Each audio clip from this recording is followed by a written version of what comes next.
Vídeo viralizou. Capixaba é chamado no palco e dá show com Tomate na Bahia. Sonho. Durante a última edição do SBB, o Spring Break brasileiro na Bahia, um momento inesperado roubou a cena. Um capixaba foi convidado a cantar ao lado de Tomate, um dos maiores nomes do axé, e o registro do encontro viralizou nas redes sociais. Em entrevista à coluna Pedro Permui, Rafael revelou que a experiência foi a realização de um sonho pessoal e profissional. De repente eu estava ali, em cima do palco, representando esse estado tão lindo e abençoado que é o Espírito Santo, contou. Embora o episódio com Tomate tenha sido marcante, o cantor explicou que essa não é a primeira vez que divide os holofotes com grandes estrelas. Ao longo de sua trajetória, ele já se apresentou ao lado de nomes como Jamil, Xande Harmonia, Léo Santana, El Chan e Terra Samba. Para Rafael, a participação especial foi muito além de uma performance musical.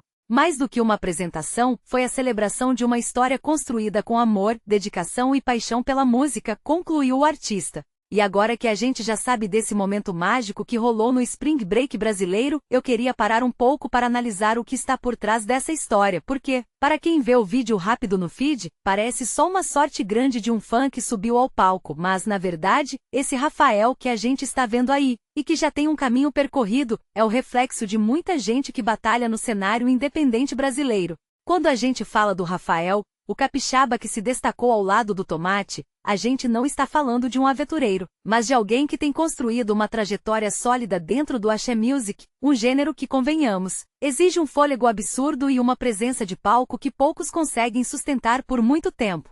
Para quem não conhece o histórico dele, é importante entender que o Espírito Santo, embora muitas vezes ofuscado pelos gigantes do entretenimento de Minas Gerais, Rio de Janeiro e da própria Bahia, tem revelado talentos que respiram essa energia do axé e do pagode baiano com uma intensidade impressionante. O Rafael, ao longo dos últimos anos, foi moldando sua identidade artística não apenas como um intérprete, mas como um cara que entende a dinâmica dos grandes palcos. E quando ele cita que já dividiu o microfone com gigantes como Xande Harmonia, Léo Santana e o grupo El Chan, a gente percebe que não é uma coincidência. Existe um esforço de networking, de ser visto e de estar nos lugares certos com a preparação certa. Quem conhece o bastidor do axé sabe que artistas como Tomate, que é conhecido por essa energia inesgotável, por esse estilo quase visceral de cantar, não chamam qualquer um para o palco. Existe um filtro ali, uma sintonia que precisa rolar em segundos.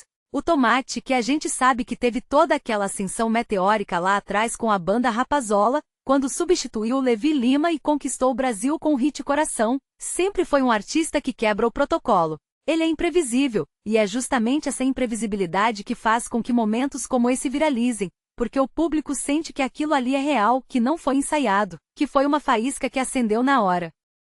Olhando para essa trajetória do Rafael, eu vejo um padrão que me fascina na música brasileira. É o artista que sai do seu estado de origem, que precisa se provar em mercados muito mais competitivos e consolidados, como é o caso da Bahia, e que usa cada oportunidade como um tijolo para construir o prédio da carreira. Quando ele diz que foi a realização de um sonho, eu acredito piamente porque o palco do Spring Break, um festival de grande porte, tem uma pressão diferente. Não é um show num barzinho local, é um evento de proporções nacionais. E o que mudou de lá para cá na história dele é a chancela.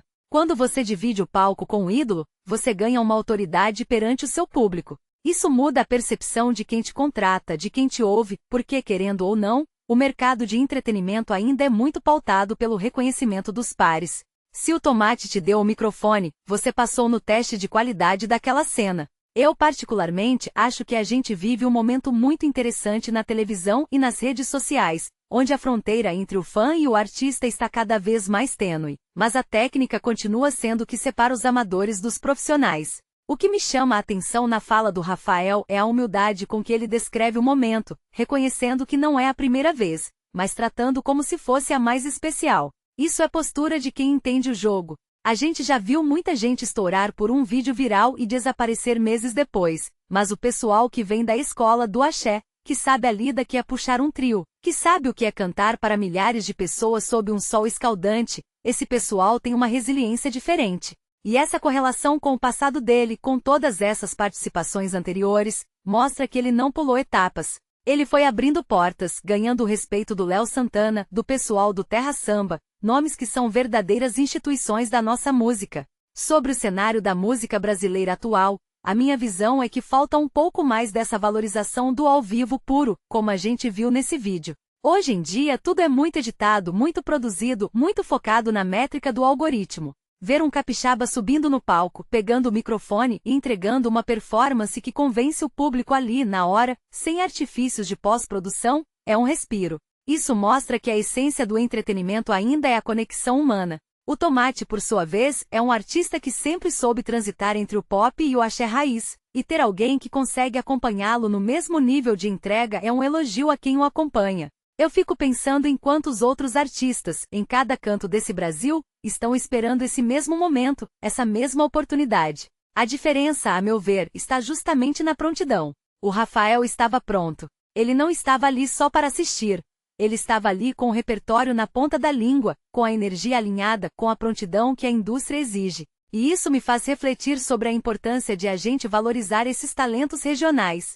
Às vezes a gente fica buscando o próximo grande nome lá fora, ou em nichos específicos, e esquece que tem gente com história, com suor e com talento real fazendo acontecer no nosso quintal. O impacto disso na carreira dele é inegável. Ele sai desse episódio não apenas como um fã que teve o seu momento de glória, mas como um nome que agora está associado a uma narrativa de superação e conquista. Para o público, fica a mensagem de que se você se dedica, se você estuda o seu ídolo, se você entende a mecânica do seu gênero musical, uma hora a porta abre. E quando ela abre, você precisa estar com a casa arrumada. O Rafael mostrou exatamente isso, que ele tem casa, que ele tem história e que ele tem fôlego para buscar o seu espaço definitivo. E sinceramente, a gente precisa de mais momentos assim. A gente precisa de mais histórias que nos lembrem que a música é, acima de tudo, celebração. Celebrar a trajetória, celebrar o encontro e, claro, celebrar essa capacidade que a gente tem de transformar um sonho em um fato viral, mas, principalmente, em um fato profissional. Estou ansioso para ver quais serão os próximos passos dele, porque quem consegue segurar o tranco ao lado do Tomate em um palco de festival, certamente tem muita lenha para queimar ainda. É um nome para a gente ficar de olho, não só pelo que aconteceu na Bahia, mas pelo que ele representa como artista que entende o valor do palco. Ó, você chegou até aqui, vamos te contar uma curiosidade. Você sabia que a maioria das pessoas só lê o título da notícia e não chega até o final? Pois é, menos de 30% realmente acompanha a matéria inteira. Então, se você está assistindo esse vídeo até aqui, você já faz parte de uma minoria curiosa, daquelas que querem entender de verdade a notícia. Eu fiz esse conteúdo pensando justamente em você que vai além do título, né? Agora deixa eu te pedir uma força. Se inscreve no canal para esse tipo de conteúdo continuar aparecendo para você. E comenta aí, pode ser simples, seu nome, a cidade de onde você está, ou até outro país, né? Eu gosto de saber de onde vêm as pessoas que realmente param para ouvir. E obrigado por estar aqui.